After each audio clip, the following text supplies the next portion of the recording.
Hello, and in this video I will be talking about the Joby GorillaPod Focus. This is their high-end GorillaPod, and it's around 110 to 130 euros plus shipping cost, and it also comes with this ball head and quick release plate, which is pretty good. In this video it's going to be more of review / test and my thoughts on it. So I got a chance to test this out for the past weeks or so, and I think it's better if I just talk about the test rather than talking about the specs, like the exact height and the material, because you can find that on the internet. So it's going to be more about the test and my thought about this GorillaPod. And I set two main tests for this particular GorillaPod. So one is to do time-lapse, and the other one is to do long exposure. Well, I'll grip this onto like some sort of surface. Well, I put it onto a surface or grip it onto like a rail or something, and then I'll do time-lapse with it on a windy day, and I'll do some long exposure on a windy night. Why? Because I want to see how good it can hold when I'm doing long exposure or when I'm doing time-lapse, and see if there's any shake when there's a lot of wind, because I'm not always shooting in a controlled environment, and it's one of the reasons why I decided to pick this up, is because I want to see if it can replace my big sturdy tripod when I'm only going out and getting some small shots here and there. And yeah, I'll play the footage for you now.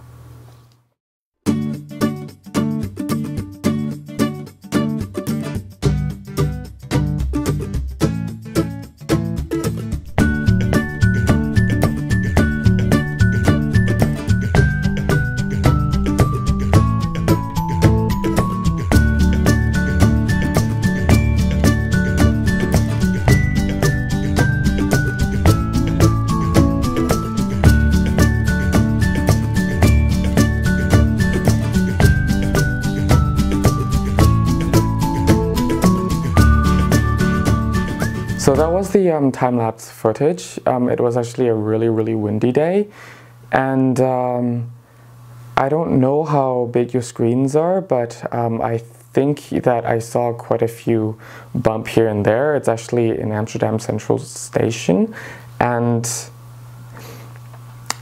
it was a really windy day. So sometimes I almost got blown away by the wind as well.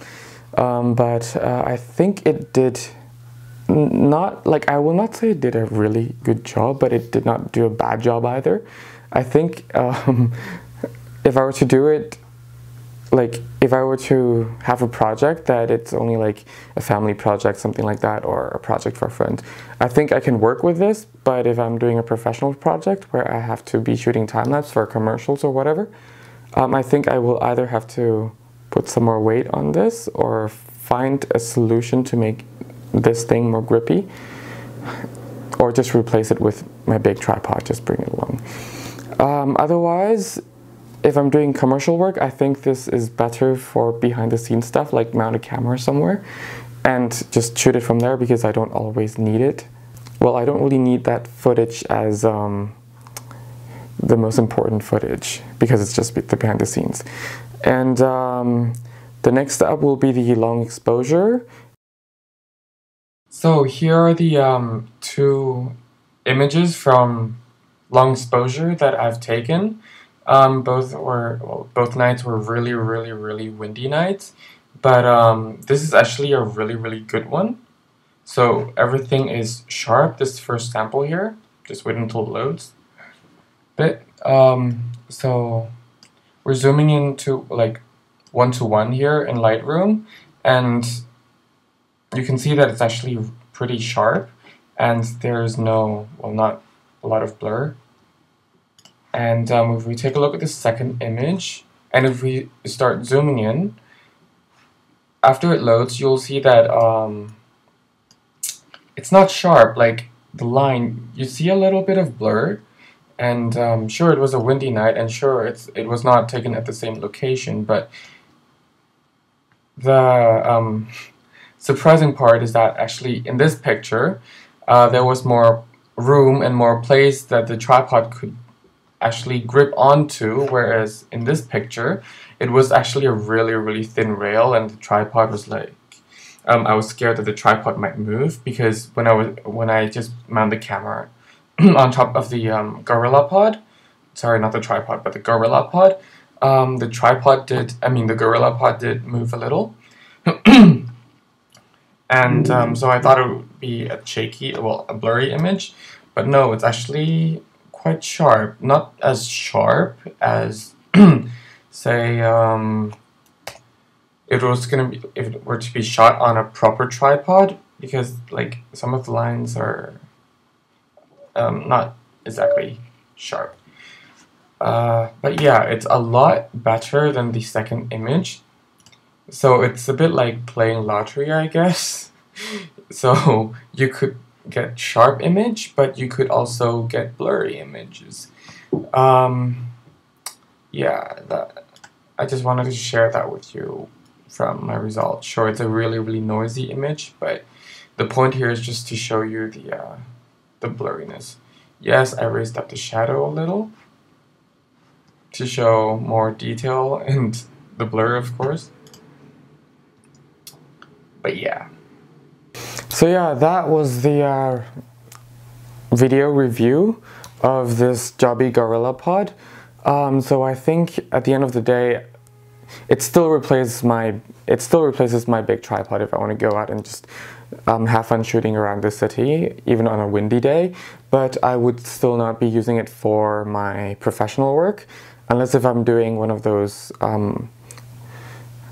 off-camera flash shooting where I can actually mount a flash onto this and maybe grip this somewhere, maybe behind the tree or on top of the tree branches or somewhere, where the big lighting tripod just cannot go there, and you would have to use post-processing to delete the tripod off.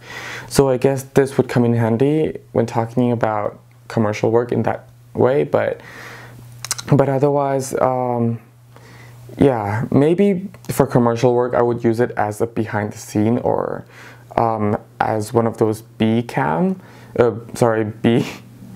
tripod for the B cam. So it does not matter as much as the A cam, like where the main action happens. It still matters, but you know what I mean, it's not as much. Because B cams, you still can cut between where this is a little bit shaky or things like that. So yeah, just for the B-roll. Yeah, otherwise I actually enjoyed using it a lot.